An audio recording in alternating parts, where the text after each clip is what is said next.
நீங்க 12th முடிச்சிருந்தாலே இந்த SSC exam எழுதலாம். அதான் SSC CHSL combined higher secondary level examination. So அதை பற்றியும் அந்த எக்ஸாமோட பேட்டர்ன் பற்றியும் ஒரு சின்ன ஓவர்வியூ பார்ப்போம். அண்ட் அதுக்கு முன்னாடி என் கண்டென்ட்ஸ்லாம் பிடிச்சிருந்தா என்னோட ஃபாலோ பண்ணிக்கோங்க. சிஹெச்எஸ்எலுக்கு எலிஜிபிலிட்டி ஒன்று நீங்கள் 12th முடிச்சிருக்கணும், இல்லை 12th ஈக்குவலண்டான டிகிரி லைக் டிப்ளமோ முடிச்சிருந்தாலும் நீங்கள் எக்ஸாம் எழுதலாம். And age limit 18 to 27.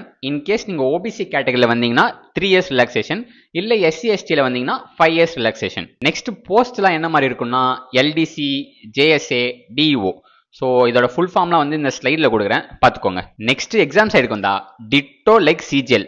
First tier 1 prelims நடக்கும், qualifying nature. Next tier 2 mains நடக்கும், மெரிட் பேஸ்ட் எக்ஸாம். டயர் 1ஓட எக்ஸாம் பேட்டர்ன் பார்த்தீங்கன்னா maths, reasoning, English, GS.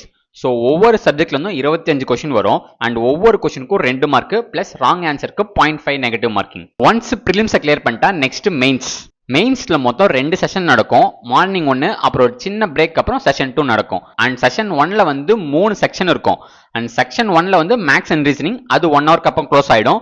And session 2ல் வந்து இங்கிலீஷ் அண்ட் ஜிஎஸ், அதுவுமே 1 ஹவருக்கு அப்புறம் க்ளோஸ் ஆகிடும். அண்ட் லாஸ்ட்டாக தேர்ட் செக்ஷன் வந்து கம்ப்யூட்டர் நாலேஜ் டெஸ்ட், இது ஒரு 15 minutes நடக்கும். இது குவாலிஃபைங் நேச்சர்னு சொல்லுவாங்க, பட் இதுக்குமே சில வெயிட்டேஜ் தான் இருக்கு. லாஸ்ட்டாக செஷன் 2ல் வந்து டைப்பிங் டெஸ்ட் நடக்கும், இது குவாலிஃபைங் நேச்சர். அண்ட் டயர் 2 பொறுத்த வரைக்கும் ஒவ்வொரு கொஸ்டினுக்கும் 3 மார்க் அலோகேட் பண்ணுவாங்க, பிளஸ் ராங் ஆன்சருக்கு -1 நெகட்டிவ் மார்க்கிங். ஸோ அதான் சிஹெச்எஸ்எலோட ஒரு சின்ன ஓவர்வியூ. நான் எதாவது மிஸ் பண்ணியிருந்தேன் நினைச்சாலோ, இல்லை நான் வேற எதாவது பற்றி பேசணும்னு நினைச்சாலோ அதை கமெண்ட்ஸில் தட்டி விட்டுருங்க. அப்படியே இந்த வீடியோ யாருக்கு யூஸ்ஃபுல்லாக இருக்குன்னு நினைக்கிறீங்களோ அவங்களுக்கு அதை ஷேர் பண்ணி விட்டு நீங்களும் சேவ் பண்ணி வச்சுக்கோங்க.